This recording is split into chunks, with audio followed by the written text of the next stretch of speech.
Hello guests, it's the host and welcome to the Silent Lounge. I've noticed that Tripwire Interactive has been making progress with Killing Floor 3, and I was literally about to make a video about the silence that has been going on since they posted their previous update, but then they released another update. So I didn't cover the earlier updates because I wanted to wait until I saw more changes to make a more detailed and concise video. After seeing the newest update, I have to say, I love what I see.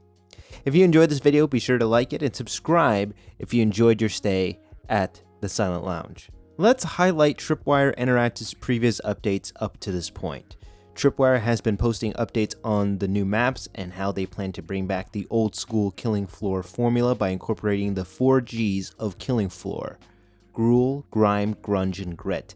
This honestly reminds me of the 5 Ds of Dodgeball. Just remember the 5 Gs of Killing Floor: Gloom, Grime, Grunge, Grit, and Gloom. The map called Streets has a more futuristic and apocalyptic look that is more fitting to the franchise, and the dark neon red lighting sells the cyberpunk feel. Compared to what we have seen in the beta, the difference is night and day. Literally. Streets is now at night rather than in the middle of broad daylight, which is nice. My favorite photo from this cross post has to be the lobby photo. The shredded remains of human life soaked in blood with the words "help" desperately written on the wall gives me goosebumps. This is what I want. I want scenery that tells you everything you need to know without having an NPC talk to you or the game explaining to you what happened. I love details like this that get you invested and immersed into the game. Tripwire also released more photos of another map called Station, and I also like the direction they are going with it, making it look dark and grittier. The beta maps were too clean, and the blood that was all over the ground looked cheesy rather than painting a horrific scene. The sewers map has the potential to be a terrifying map. The dark and claustrophobic tunnels will create a lot of tension-filled moments, especially with those damn crawlers. Before I get anyone too excited, these are just concept photos, and we have yet to see how they look in-game. Not only did they add more character to the maps, but they also improved the HUD. The gray boxes with the VHS style grain fit more in line with the general tone of the Killing Floor franchise. I still want the HUD to be more refined and simplistic, but I will take this HUD over the beta HUD any day. This improvement gets a lot of praise from me because I genuinely hate the beta HUD. Overall, I like the direction they are going with these concepts and the HUD. So kudos to you, Tripwire Interactive. The latest update to Killing Floor 3 is the Zed behavior. They did a before and after clip that is 12 seconds long, and I have to say, this looks good.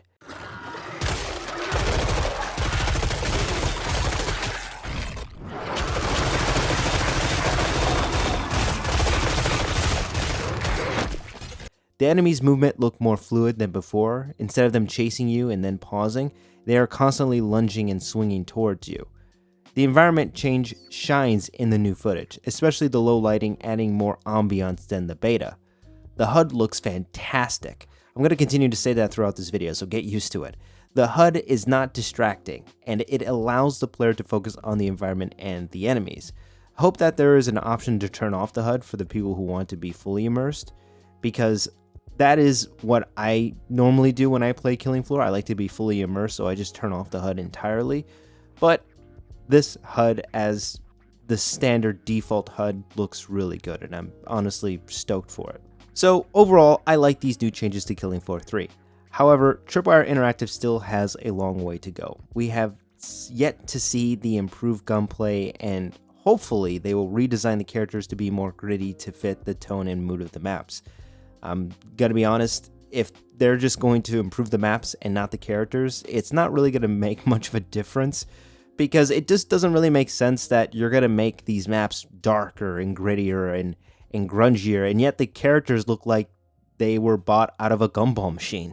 Overall, I like the new changes that Tripwire made to Killing Floor 3, and I want to see more changes in the coming weeks. The concept maps have more character, the HUD isn't ripped from a generic live service shooter, and the enemies have improved attack animations.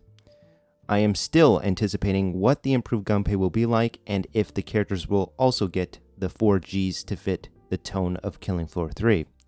It's important that we continue to make our voices heard and let Tripwire know that we deserve a good Killing Floor game. Some still think Killing Floor 3 deserves to fail, and I honestly don't blame them. Tripwire knew we didn't want a live service hero shooter and gave it to us anyway. I am tired of this trend of publishers trying to cash in on a trend to make money. Killing Floor was never a hero-based shooter. It was a dark and sometimes silly action horror game with incredible gunplay and terrifying creature designs. Killing Floor 1 and 2 had a loyal fan base that continued to show support by replaying the game for years. Making Killing Floor 3 like every other live service game destroys what made the franchise so unique and intriguing.